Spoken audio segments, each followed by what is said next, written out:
Здравейте, уважаеми сънародници!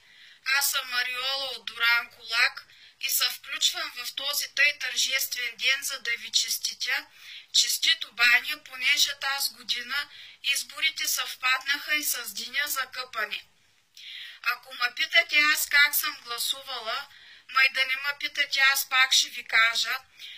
За референдума гласувах за Слави, а пък за президентските избори гласувах за другарката Цецка Цачева и за другаря генерал господин Радев.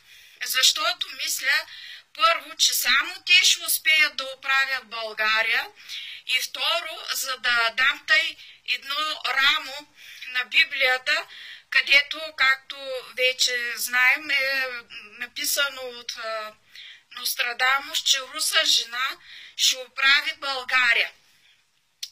За бъдещия балотаж, ако на референдума има балотаж, аз пак ще гласувам за Слави.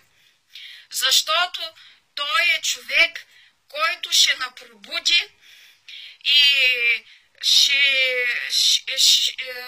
там на елита ще го разкатай, защото поне него го е грижа за народа, защото и той като нас е един тъй човек от народа. И зато аз вярвам на Слави и на балотаж за референдума пак ще гласувам за него. А за президентските избори отново ще гласувам за другарката Цецка Цачева и за другаря генерал Ради Радев.